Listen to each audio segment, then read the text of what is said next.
喺今集開始之前，希望睇緊呢條片嘅朋友，如果你中意今集嘅內容，希望你訂閱我哋頻道同按個 like 以作對我哋嘅支持。關口又嚟到長毛教室啦！而家見到台面上面有3個蟹蓋啦，好明顯今集我哋整蟹蓋嘅。呢3個蟹蓋呢，就好明顯係上次煮完蟹肉蛙翻啲剩低嘅蟹蓋嚟嘅。今次呢，我哋就用呢3個蟹蓋嚟做釀蟹蓋。今集焗釀蟹蓋。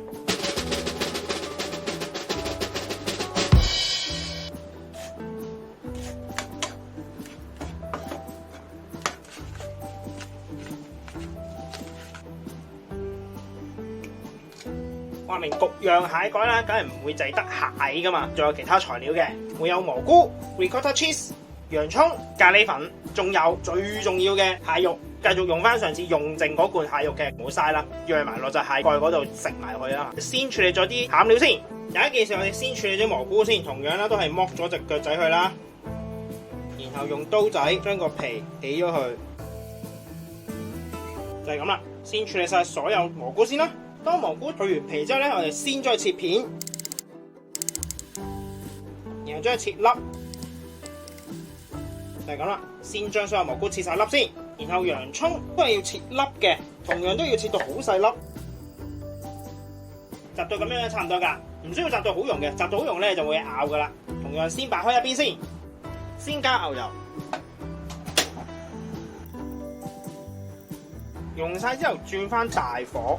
點解唔一開始用大火去煮溶嘅牛油咧？因為你嚿牛油溶咗嗰啲咧就會燶，未溶嗰啲咧佢就慢慢溶，變咗咧好唔均勻啊！啲牛油煮乾咗之後，將所有洋葱倒晒落去。當洋葱炒香咗之後咧，我哋就落1茶匙嘅咖喱粉，兜勻佢。兜勻咗之後，加晒所有蘑菇落去。當蘑菇炒到乾身同埋香啦，已經冇再出水嘅時候咧，我就落埋啲蟹肉落去。兜勻佢，等啲蟹肉都可以吸收到啲咖喱味，同埋可以炒翻乾身少少啲蟹肉啊！因為罐頭蟹咧，佢係有啲水喺入邊嘅。然之後可以熄火，將隻色再黃啲，可以再加多啲咖喱粉嘅。呢個時候咧，加少少鹽，少少黑胡椒調味，兜一兜，然後又可以倒翻晒出嚟。然後我哋先攤翻凍佢，之後就可以同芝士撈埋佢噶啦。凍咗之後咧，我哋就落埋啲芝士啦，可以撈勻佢，就係咁啦。撈勻咗就得噶。最後我哋就可以嚟釀蟹蓋啦。先攞一根釀入去先，千祈唔好執到好滿，因為之後仲要再鋪芝士喺上面嘅。然後我哋會有芝士同埋麵包糠嘅，將麵包糠倒晒落去啲芝士嗰度，將兩兜溝勻佢。跟住，我哋就會將啲芝士麵包糠擺喺個蟹蓋上邊，要壓一壓佢嘅，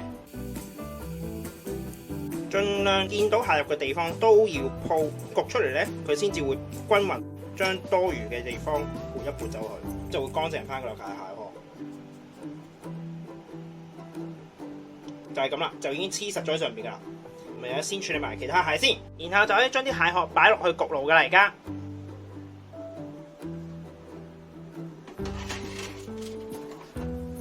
我哋會用180度去焗10至15分鐘嘅，用上火嘅模式，所以會係貼近上面發熱線嘅要，因為本身啲蟹肉係熟嘅，淨係焗個面嘅啫，同埋焗埋個蟹殼焗脆咗個面就得噶啦。但係慢慢焗啦，已經10分鐘可以攞翻佢出嚟。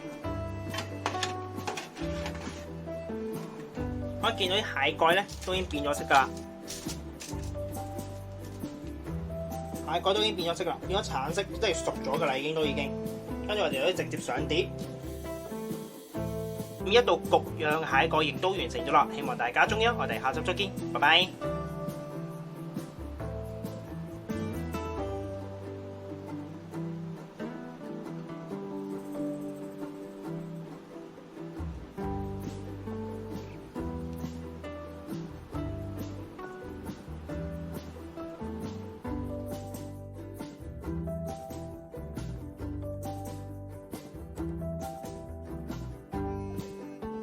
而家就嚟試一試味，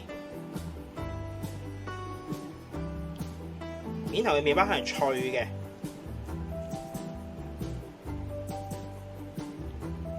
咖喱味啱啱好，入邊唔乾身，因為佢有芝士啊，可以食到啖啖蟹肉嘅。差唔多啦，多謝各位收睇，詳細食譜我哋會上載喺 Facebook 專頁度，有興趣嘅話可以上去查閱。另外，如果中意我哋頻道嘅話，希望可以訂閱我哋頻道同按個 like 以作對我哋嘅支持。希望大家中意啦，我哋下集再見，拜拜。